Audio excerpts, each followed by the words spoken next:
IPL 2024 సీజన్లో Mumbai Indians versus Kolkata night riders జరిగిన మ్యాచ్లో కోల్కతా అద్భుతమైన విజయాన్ని సొంతం చేసుకుంది. 18 పాయింట్లతో పాయింట్ల పట్టికలో ఫస్ట్ ప్లేస్లో ఉంది. ఇప్పటి వరకు జరిగిన మ్యాచ్ల్లో 60 మ్యాచ్లు కంప్లీట్ అయ్యాయి. ఇంకా 10 మ్యాచ్లు మిగిలి ఉన్నాయి.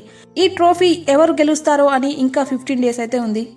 ఓడిపోతాయి అనుకున్న టీమ్స్ అయితే గెలవడం, గెలుస్తాయి అనుకున్న టీమ్స్ అయితే ఓడిపోవడం అయితే జరుగుతుంది. అత్యంత ఉత్కంఠ భరితంగా సాగుతున్న ఈ IPL 2024 సీజన్లో పాయింట్ల పట్టికలో చూసుకున్నట్లయితే 9th 10th ప్లేస్లో ఉన్నటువంటి ముంబై ఇండియన్స్ మరియు పంజాబ్ కింగ్స్ దాదాపు eliminate అయిపోయినట్లే.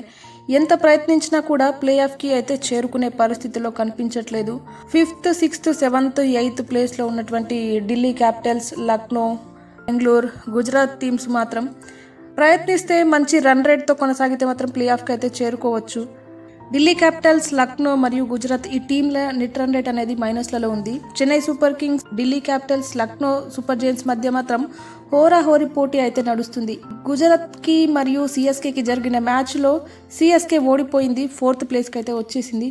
Chennai super Kings play ఆఫ్కి వెళ్లే అవకాశాలను అయితే చాలా కష్టతరంగా చేసుకుంటుంది. సిఎస్కే నెక్స్ట్ మ్యాచ్లో గెలిస్తే కనుక ప్లే ఆఫ్ అవకాశాలు చాలా గట్టిగా ఉంటాయి. గెలిస్తే 14 పాయింట్లతో ప్లే ఆఫ్ రేస్లో అయితే ఉంటుంది. పర్సంటేజ్ పరంగా చూస్తే మాత్రం సిఎస్కేకి ఒక 50% అయితే ఉంది ప్లే ఆఫ్కి చేరుకునే అవకాశాలు.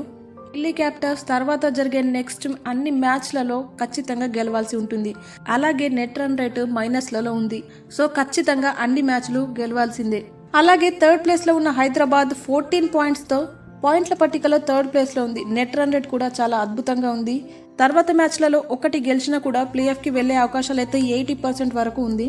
అయితే 2nd ప్లేస్లో ఉన్నటువంటి రాజస్థాన్ రాయల్స్ 16 పాయింట్లతో మంచి రన్ రేట్ కూడా కలిగి ఉంది. ఈ రాజస్థాన్ రాయల్స్కి కూడా 90% అయితే అవకాశాలు ఉన్నాయి ప్లే ఆఫ్కి చేరుకోవడానికి. ఇంకా 1st ప్లేస్లో ఉన్నటువంటి కోల్కతా నైట్ రైడర్స్ 18 పాయింట్లతో పాయింట్ల పట్టికలో 1st ప్లేస్లో ఉంది. తర్వాత జరిగే మ్యాచ్లలో ఒకటి గెలిచినా కూడా 100%గా అయితే ప్లే ఆఫ్కి చేరే అవకాశాలు అయితే 100% KKRకి అయితే ఉన్నాయి. ఈ సీజన్లో ఆల్రెడీ 60 మ్యాచ్లు అయిపోయాయి. ఇంకా 10 మ్యాచ్లే మిగిలి ఉన్నాయి. ఇంకా 15 డేస్ అయితే టైం ఉంది. ఏ టీం ప్లే ఆఫ్కి వెళ్తుందో అని అయితే ఒక అంచనా అయితే వచ్చేసింది. ఫస్ట్ 2 టీంలు అయితే పక్కా ప్లే ఆఫ్కి వెళ్లే ఛాన్సెస్ అయితే ఉన్నాయి. ఇప్పుడు సిఎస్కేకి, ఢిల్లీ క్యాపిటల్స్కి మధ్య అయితే ఒక పోటీ అనేది నడుస్తుంది. ఈ 10 టీంలలో ఏ 4 టీంలు అయితే ప్లే ఆఫ్కి ఖచ్చితంగా వెళ్తాయి అనుకుంటున్నారో కమెంట్ సెక్షన్లో కమెంట్ చేసేయండి.